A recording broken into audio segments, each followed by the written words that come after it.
So the other side of that I think we have got to look at, and I'm very passionate about this based upon some instances that I've been in my career, is officer mental health. It is 100% non-negotiable.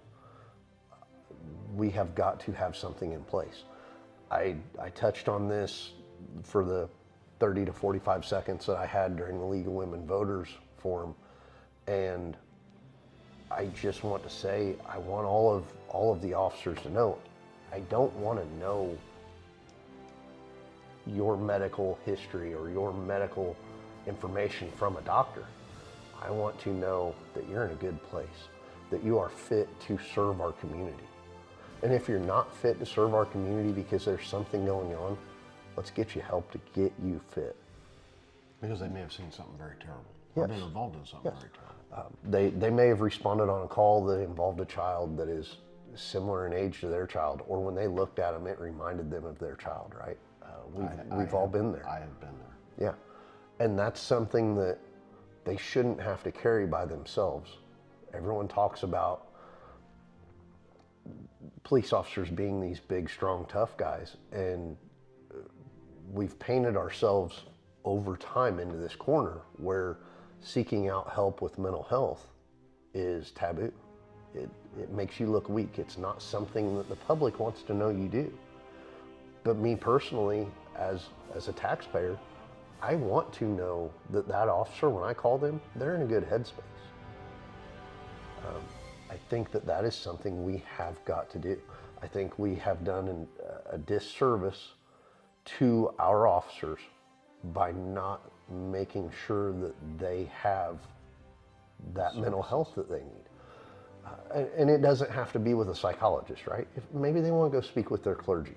Sure. I don't have a problem with that. Whoever it is just needs to be somebody who is vetted and educated, has a background in that process.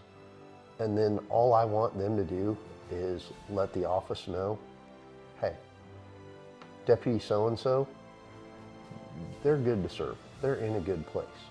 If they're not, hey, you might find them a desk job or something for a little bit. Well, it's always the post event because, as you said that, I started flashing back to different calls that I had been on and that predominantly involved children. And, I would tell this story. Yes, you're out there protecting and serving, but, God, I remember like it was yesterday, is we had a child that was hit up in northern Vigo County, and I got in my car, and I cried all the way to the hospital. Not at the scene, and not at the hospital, but I had to let that go. And now you got to think back in that day, it was a stigma, Right. right? And I think that we have come to realize that it's not. We need to take we need to take that out of the shadows, because some of that can be very, very demanding on your emotional spirit, on you. And I agree.